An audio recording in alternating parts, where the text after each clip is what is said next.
Good day.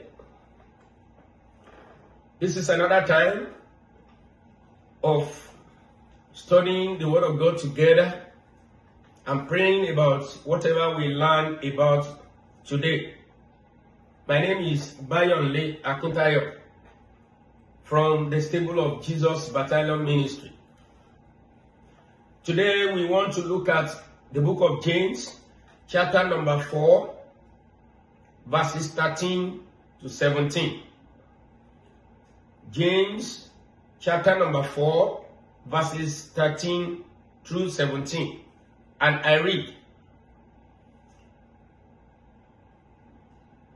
"Go to now, yet that say, today or tomorrow, we will go into such a city and continue there a year, and buy and sell, and get gain. Whereas ye know not what shall be on the morrow. For what is your life? It is even a vapor that appeareth for a little time, and then vanishes away. For that ye ought to say, if the Lord will, we shall live and do this or that. But now ye rejoice in your boastings. All such rejoicing is evil.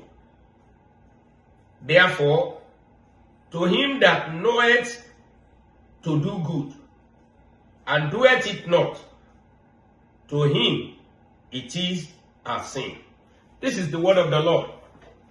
From the book of James, we want to quickly talk about the topic that I call God holds tomorrow. God holds tomorrow. Yes, we do not know tomorrow. No human being can boast of what will happen tomorrow. And if you say tomorrow I will do this, and honestly tomorrow comes and you are able to see tomorrow and do what you are purported in your heart that you will do, you need to acknowledge the fact that God allows it. It is ultimately God's doing that you are able to see tomorrow and do that which you purpose in your heart. No man has the power to be able to determine that tomorrow I will do this, I will do that. Except God allows it. Except God grants his backing. That should be your number one acknowledgement. The fact that God owes tomorrow, we do not owe tomorrow, does not remove the fact that as human beings, we plan for tomorrow. We plan for future. That planning for future is a probability that peradventure we are able to see tomorrow what we have planned yesterday will now be an instrument for us to implement that tomorrow. Daily living involves thinking and planning for tomorrow. Yes, humanly speaking. So it's not wrong. Every living of a day involves thinking about and planning for tomorrow. Yes, God acknowledges and approves us to plan for tomorrow, so that tomorrow will not cut us unawares if we are able to witness that tomorrow. Our tomorrow can be one day. Our tomorrow here can be a week. Our tomorrow can be a month. Our tomorrow can be years. In whatever form. Planning for next year, planning for next month, planning for next week, planning for the day after today, planning for years to come is planning for tomorrow in that context. There is need to ask ourselves some questions here. Who, what, is the driving force behind such plans. So when we plan for tomorrow, when we plan for years to come, what is the driving force? And who is the driving force? The driving force for planning for tomorrow might be the gain we want to have in a particular business we are planning for tomorrow. The activities we want to get involved, like planning for wedding, planning for any ceremony, planning to establish a kind of business, and so on. Do we get satisfied with the outcome of such plans? So that is questions human beings need to ask. When we plan for tomorrow, when we plan for next month, when we plan for next year, do we get satisfied with the outcomes of our planning? And from the passage we read here today, we have a lot of lessons to learn about planning tomorrow. That is why, again, I repeat, the topic for today is God holds tomorrow. We do not hold it. We do not hold it. No man holds tomorrow. And therefore, it means that whatever plan we have for tomorrow, no matter how brilliant such plans might be, number one lesson, it should not be out of God. Yes, it shouldn't be out of God. Verse 13 makes us to understand that our life should have plans truly, but should not be outside God. Our planning should not be outside God. We want to make such and such a profit in a business.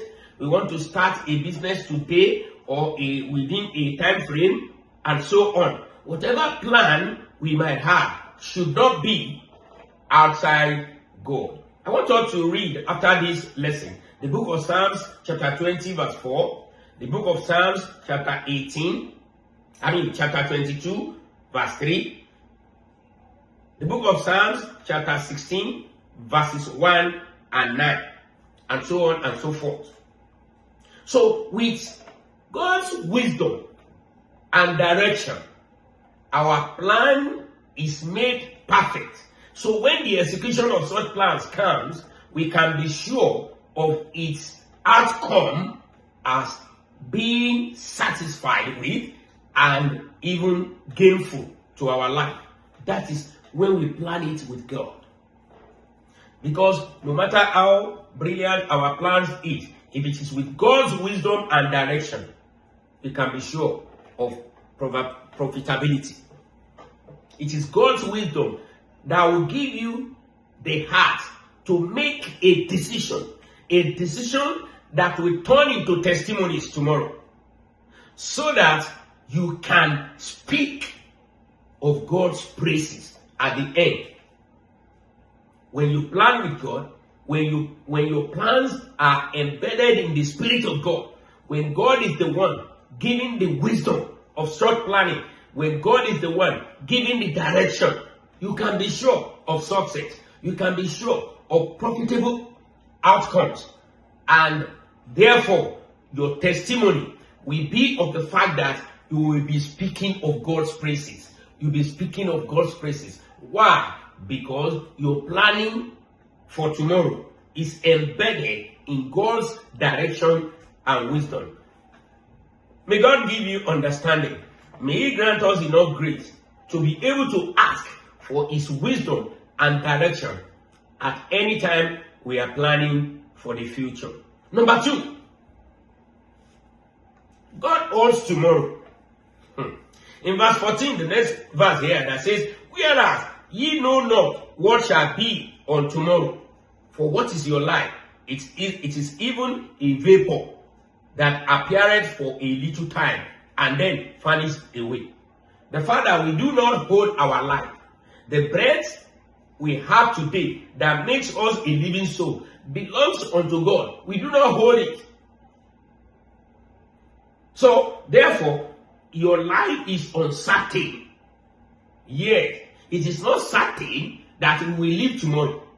So we need to acknowledge that in our planning. No one knows how his or our life will be tomorrow. No one knows. It is good. That which is in our mind, that which we plan, is a wish. Yes, we love to.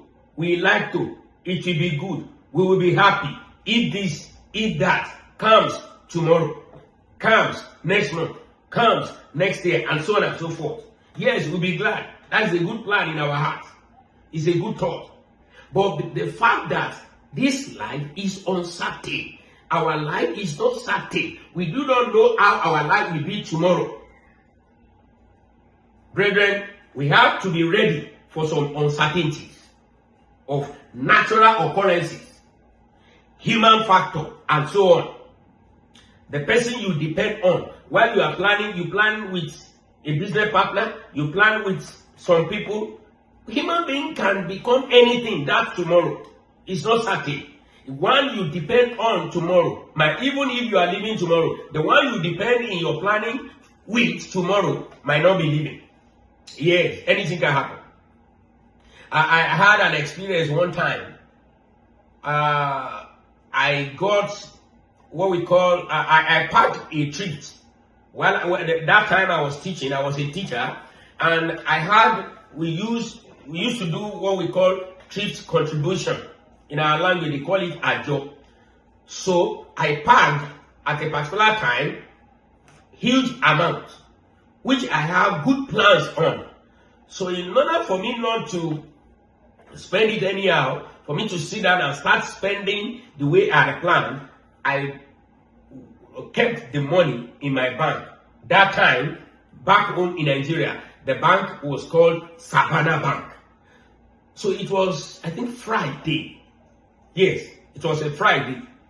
I went to Savannah Bank to keep the money there, having good plans with that huge amount of money that I have to pay the trip contribution for about, I think, a whole year, 12 months. Lo and behold, the following Monday that I kept the money on last Friday, the following Monday, breaking news on the paper. Savannah Bank folded up. Honestly, is there any other word that you can call weeping? How would you describe my situation that time? Yes, truly I planned. And somebody will say, oh, Pastor, are you saying that happened because you did not plan with God? You might be right. Can I talk of my spiritual level that time?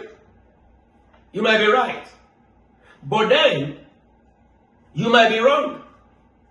Because God's plans with my own plan might be different. Though I lost that money, but it could be that God have better plans for me. Just to use that situation to show my folly to myself. That aside, the point I'm making with that is that I do not know what goes tomorrow. Keeping money in the bank today, Friday, and on Monday. I don't have access to that money again. For months we struggled, Nigeria, they said the insurance company, we do this, we do that, everybody submit your paper, blah, blah, blah, blah. Till today, not a dime was retrieved. The point is that tomorrow you don't know. Only God knows what will happen tomorrow. But again, I repeat, that does not remove the fact that we should have plans. So our life is uncertain. Your readiness only lies in acknowledging God as Almighty. So if you are ready, where your readiness lies is in acknowledging God in whatever you are planning. Number 3, it is true, your life is short. Your life is short. The number of years we will spend on this earth, nobody knows. No, nobody knows. Nobody knows. Yes. Even somebody will say, oh, Science has proved it in such a way that we can know when to die. Especially when one is having a terminal disease and is being taken care of by medical personnel, and the medical personnel are able to test and see that all the organs, the body system, it's not likely so person lives till so time. But even at that, no doctor, no medical doctor, no science will know the exact minute, the exact day. They can only say that, with what we are seeing, with all the empirical analysis here, it is not likely, or very soon, this soul might go off.